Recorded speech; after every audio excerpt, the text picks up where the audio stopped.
Caros alunos, é um prazer reencontrá-los aqui na nossa disciplina de epidemiologia, né? Hoje vamos iniciar o terceiro módulo, tá? Esse terceiro módulo a gente vai perceber a importância da notificação de ocorrências, né, de sinistros, de doenças, de acidentes, né? Isso tudo para a gente gerar um banco de dados, né? A gente comparar se há alguma relação entre aquele acontecimento, né, e aquela atividade econômica em si, tá certo? Isso para tudo para a gente trabalhar numa política prevencionista, tá? Isso, claro, a gente vai ter o auxílio, né, dos organismos governamentais, né, e o aparelhamento que ele nos oferece, tá? A gente vai conhecer os sistemas do Ministério do Trabalho, né? A gente vai dar uma rápida explanação sobre isso. E vamos conhecer alguns indicadores, né? São números, né? É a quantificação daquilo das ocorrências, né? Para que a gente possa trabalhar essa política prevencionista. Notificação compulsória de agravos relacionada ao trabalho. O objetivo de aprendizagem dessa unidade, pessoal, é a seguinte: nessa unidade será apresentado ao aluno as instituições e os instrumentos do governo de monitoramento da recorrência das manifestações de doenças. Será exposto a importância de se notificar as ocorrências para que sejam rastreadas suas principais causas, dando a oportunidade, assim, de prevenir e controlar essas doenças. Que ocorrência se deve notificar? Os agravos à saúde do trabalhador, de notificação compulsória, ou seja, aquela obrigatória, são as seguintes. A primeira delas, quando houver acidente de trabalho grave, fatal, com mutilações, ou que esse acidente seja com crianças e adolescentes. Acidente de trabalho fatal é aquele que leva a pessoa ao óbito, né, imediatamente após a ocorrência ou posterior, em ambiente hospitalar ou não, desde que a causa básica, intermediária e imediata da morte seja decorrente do acidente. O segundo tipo de ocorrência, que se deve notificar compulsoriamente, é o acidente com exposição a materiais biológicos, envolvendo sangue ou outros fluidos orgânicos contaminados, né? Aí o pessoal da área de saúde. Ocorridos com profissionais da área de saúde durante seu trabalho. Dermatoses ocupacionais. Compreende as alterações da pele e mucosas, causadas, mantidas ou agravadas pelo trabalho. Pode estar relacionada com a substância química em 80% dos casos, ou com agentes biológicos ou então físicos, e ocasionam quadros do tipo irritativo ou do tipo sensibilizante. Outro tipo de ocorrência na qual se deve se notificar compulsoriamente são as intoxicações exógenas. Refere-se todo o indivíduo que, tendo sido exposto a substância química, sejam elas agrotóxicos, medicamentos, produtos de uso domésticos, cosméticos, higiene pessoal, produtos químicos da indústria, drogas, plantas, alimentos e bebidas. Apresente sinais e sintomas clínicos de intoxicação ou alterações laboratoriais. O quinto caso, na qual se deve se notificar compulsoriamente, são as lesões por esforços repetitivos, né? Mais conhecido como LER, e os distúrbios osteomusculares relacionados ao trabalho, também conhecido como DORT. É uma síndrome clínica que afeta o sistema músculo-esquelético em geral, caracterizada pela ocorrência de sintomas tais como dor crônica e fadiga muscular. Acontece onde as atividades são realizadas com movimento repetitivo, com posturas inadequadas e trabalho muscular estático. Pneumoconioses é o conjunto de doenças pulmonares causadas pelo acúmulo de poeira dos pulmões e em relação à presença dessas poeiras, presente no ambiente de trabalho. Perda auditiva induzida por ruído é a diminuição gradual da acuidade auditiva recorrente da exposição continuada a níveis elevados de ruídos no ambiente de trabalho. É irreversível e passivo de não progressão, uma vez cessada a exposição ao ruído. Transtornos mentais relacionados ao trabalho. Transtornos mentais e comportamentais relacionados ao trabalho são provenientes de fatores como exposição a determinados agentes tóxicos ou devido à organização do trabalho, políticas de gerenciamento de pessoas, assédio moral no trabalho, etc. Os cânceres relacionados ao trabalho. É todo câncer que surge como consequência da exposição a agentes carcinogênicos, por exemplo, o benzeno, que são presentes no ambiente do trabalho, mesmo após a cessação da exposição. Então, essas ocorrências, se faz necessário a notificação dela, para que seja mapeada quais foram as consequências, quais foram as causas, quais serão suas consequências. Quem são os responsáveis por fazer essa notificação? Existe, pessoal, uma rede conhecida como Rede de Sentinela de Notificação Compulsória de Acidentes e Doenças Relacionadas ao Trabalho. Esta rede é composta pelos seguintes entes: Centros de Referência em Saúde ao Trabalhador, hospitais de referência para o atendimento de urgência e emergência e ou atenção de média e alta complexidade, credenciados como sentinela. Serviço de atenção básica e de média complexidade, credenciados como sentinelas, por critérios a serem definidos em instrumento próprio. Então, para se fazer esse cadastramento, se fazer essa notificação, é lançado mão de alguns instrumentos, espécie de formulário. E a gente vai conhecer algum deles a seguir. É o que trata a aula 10. Instrumento de identificação, investigação e notificação. Alguma dessas fichas, A primeira delas é a ficha individual de notificação. É preenchida pelas unidades assistenciais para cada paciente, a partir da suspeita clínica da ocorrência de um agravo de notificação compulsória. Aí o exemplo de ficha individual de notificação. A ficha seguinte é a ficha individual de investigação. É um roteiro de investigação que contém campos específicos de orientação para a investigação do caso notificado. Existe um modelo padronizado de ficha individual de investigação para cada tipo de agravo. Aí um exemplo dela, a primeira parte, aqui a segunda parte, Ficha de notificação. Informações para a prevenção e controle de doenças. Agora vamos conhecer os sistemas onde são cadastrados essas notificações, e onde vão ser gerados bancos de dados. O primeiro deles é o SINAM, Sistema de Informação de Agravos de Notificação. O que é esse SINAM? É um sistema informatizado de base de dados gerenciado pelo Ministério da Saúde, alimentado a partir de informações coletadas pelas unidades de saúde, as redes sentinelas, e transferidas para o nível municipal, estadual e federal. Os objetivos do SINAM é facilitar a elaboração e avaliação das políticas, planos e programas de saúde, fornecendo as informações para o processo de tomadas de decisão, com o intuito de contribuir para a melhoria da situação de saúde da população. Sistema de Informação sobre a Mortalidade, o SIM. O SIM foi desenvolvido pelo Ministério da Saúde em 1975. Essa iniciativa unificou mais de 40 modelos de atestados de óbito, utilizados ao longo dos anos para coletar dados sobre a mortalidade no país, em um único modelo padrão de declaração de óbito. Objetivos do SIM. Os objetivos do SIM é produzir uma estatística de mortalidade e construir os principais indicadores de saúde, a partir das declarações de óbitos provenientes das unidades notificadoras, passando pelas secretarias municipais e estaduais de saúde. Sistema de Informações Hospitalares. Ao acessar informações dos sistemas de informações hospitalares, os profissionais da área de saúde e segurança terão a oportunidade de conhecer o perfil dos seus internamentos e das mortes nos estabelecimentos de saúde conveniados do SUS e verificar os casos relacionados com o trabalho, permitindo prevenir agravos à saúde e à segurança dos trabalhadores. Mas o que é esse sistema de informação hospitalar? Esse sistema está em uso desde o ano de 1990.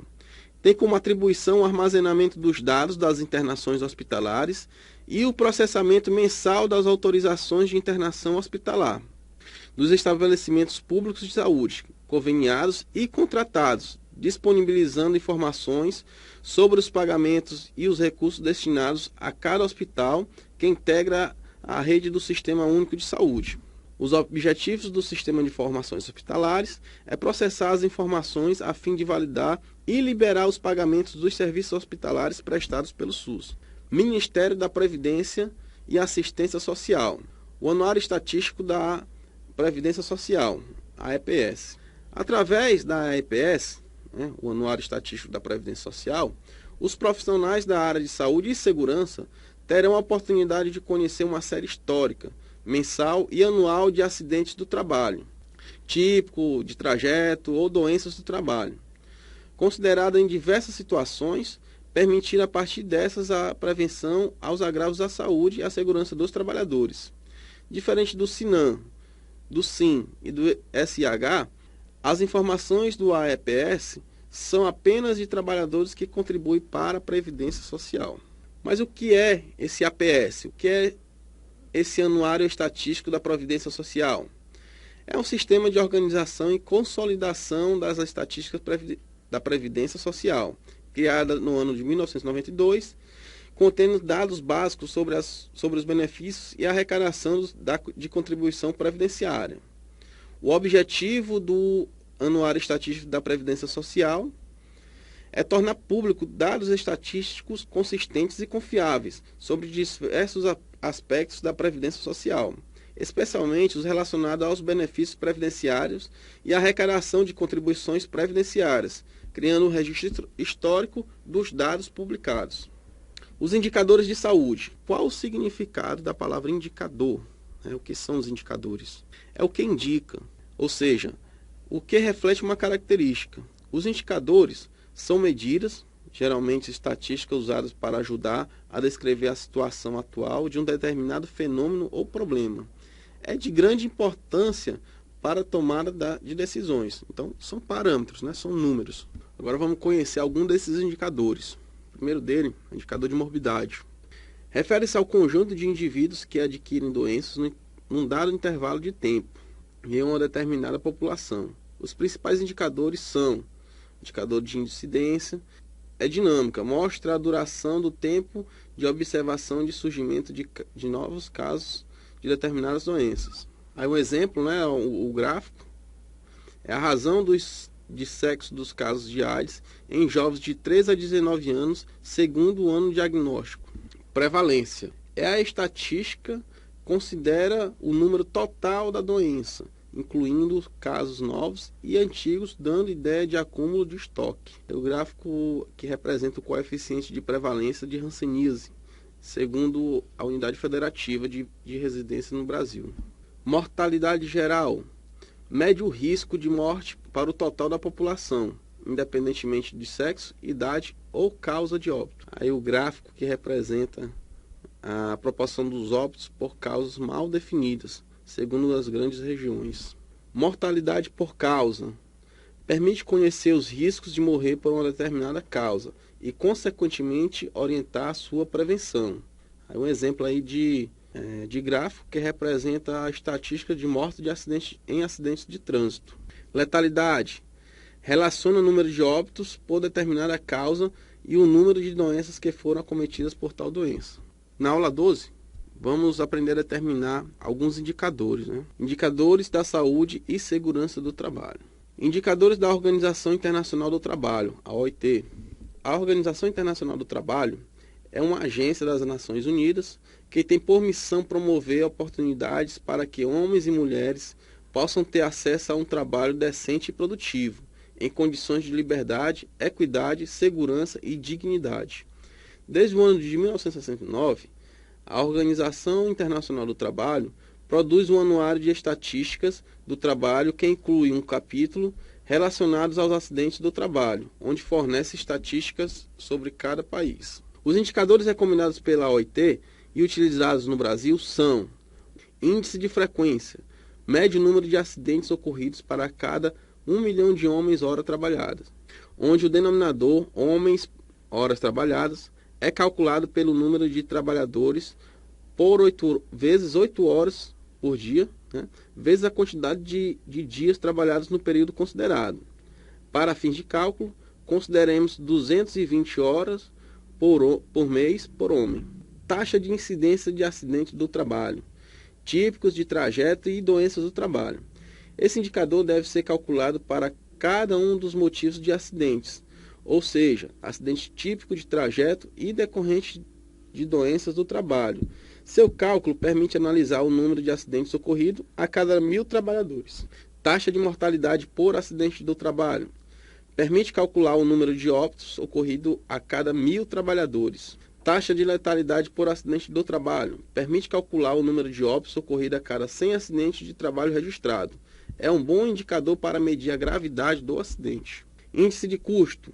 Permite estabelecer uma comparação entre os gastos da Previdência Social com os acidentes de trabalho e as contribuições das empresas devido ao seguro de acidente do trabalho. Aula 13. Nexo Técnico Epidemiológico Previdenciário, NTEP. O NTEP tem como objetivo relacionar as doenças e acidentes com a prática de determinada atividade profissional, a partir do cruzamento das informações do Código de Classificação e Estatística Internacional de Doenças e Problemas Relacionados à Saúde, que é o CID-10, com o Código da Classificação Nacional de Atividade Econômica, o CNAE. A partir da criação do NTEP e do cruzamento das informações, cabe à empresa comprovar que a enfermidade não é originária da atividade que o trabalhador desempenha.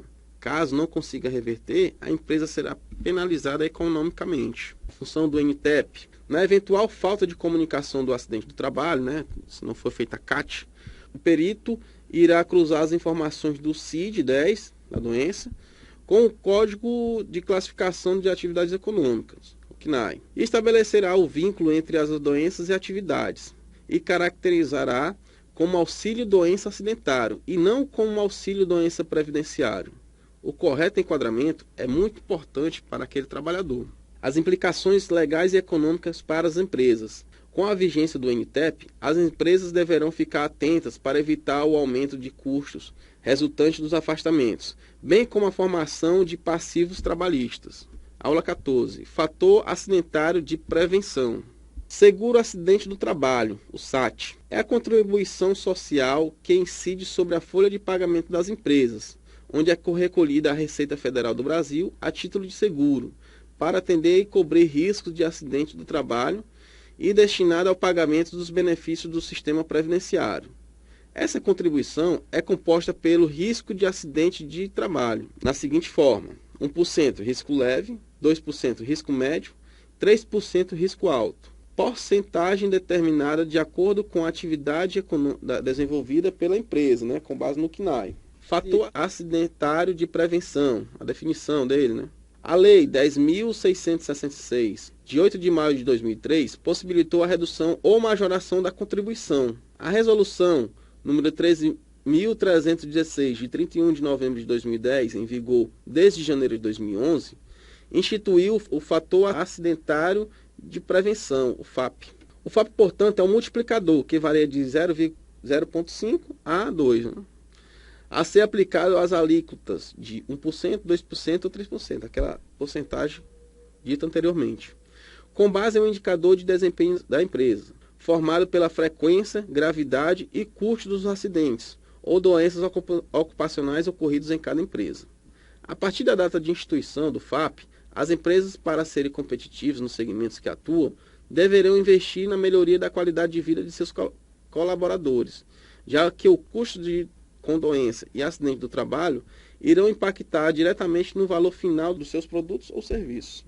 A fonte de dados do fator acidentário de prevenção são os seguintes: registro da comunicação de acidente do trabalho, são as CATs, relativa a cada acidente ocorrido, registro de concessão de benefícios acidentários que constam nos sistemas informatizados do INSS, concedida a partir do Nexo Técnico Epidemiológico Previdenciário, NTEP, Cadastro Nacional de Informação Social do Ministério da Previdência Social, onde as empresas empregadoras informam a este Cadastro Nacional de Informação Social, entre outros dados, os respectivos segmentos econômicos aos quais pertencem, segundo o CNAE, número de empregados, massa salarial, afastamentos, alíquotas de 1%, 2% ou 3%, bem como valores devidos ao seguro social.